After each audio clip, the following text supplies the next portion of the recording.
Start off with the truck. This is a 2008 Tacoma. It's a 4-cylinder and it's able to haul up to 3,500 pounds to 5,000, I believe. Small little truck with my logo. And for my blower, I have the BR800C. And I want to say this is the top of the line for Stihl. I've had it for a year. It's never given me any issues. During fall, it's great for leaves. It's great to get on my stand-on and blow, the long driveway. So highly recommend it. I want to say that one was about $900. Next is my mower. I have this Skag V-Ride 2. The stand-on, this is the 52-inch deck, I believe. 52 or 54. I can't remember. And I got the wheels on it, which was an additional like close to 2,000. It has about 110 hours on it. I got it around August, and it's the best decision I've made for my business. Cuts my time in half. Great, the cut is great quality. I did add the mulching kit, which was an additional $500. So this little lever up here has a little button. When you hit that red button, it opens it and closes it. It's not the best. If I can go back, I wouldn't buy it, just because you gotta see there's a little like opening here, and leaves tend to get out, or it's not really that secure. So I wouldn't get it. I would probably try to get one of those chute blockers. Those look a little bit heavier duty, and for fall, I'm sure that would have came in handy. So we'll see during fall if my mulching kit is able to mulch up most of the leaves. The mower was about close to 15,000, and I got it.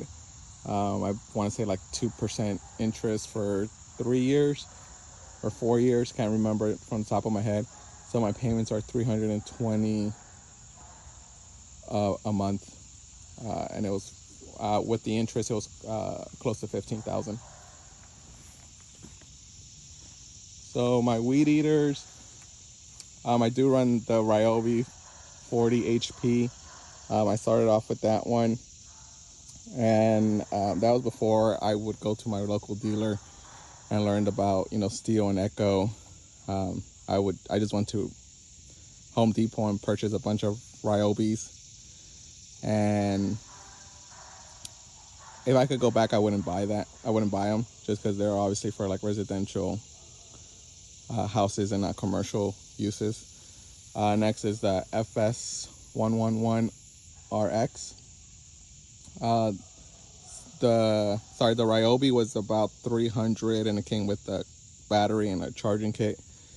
Then next is the FS111RX, and that one was like $510 with tax.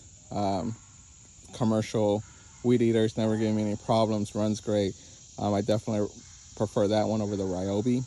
And I normally take off the guards just because I get more length. But you do get clippings kind of shooting at you or in your mouth, so you gotta make sure you wear those glasses or goggles. And then I do have the Stihl FC91. That is the edger. I used to use the weed eater to do my edges, and then now I have a worker that helps me out, and he didn't know how to use the weed eater because he would constantly break the trimmer line, and it would take me longer fixing it and pulling out the weed eater. So I just went ahead and bought a edger for him. I still use the weed eaters over the edger, but if I have him working with me, he'll use the edger. So saves me a lot of time, and it's easier if you hire someone that doesn't know how to use the weed eater to edge your sidewalks. And next is the trailer. I have a 5x8, so you can see that I still have a little gap here. I'll normally put my Toro Time Master 30-inch, but I just did one job today and I didn't need it, so I just loaded up this Skag. Sorry, the edger. Dang, I can't remember how much it was. I want to say maybe 400, but I honestly can't remember. But yeah, this is my setup. It's been my setup for this year, and what I'm gonna do next is probably get another 111 RX weed eater to replace the Ryobi,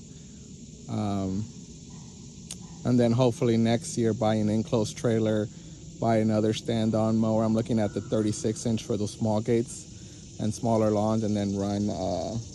I'm thinking maybe like a 7x14 enclosed trailer with my 2 mowers, and then buy a couple more weed eaters, another backpack. But yeah, like, subscribe, make sure you hit that follow button. Thank you.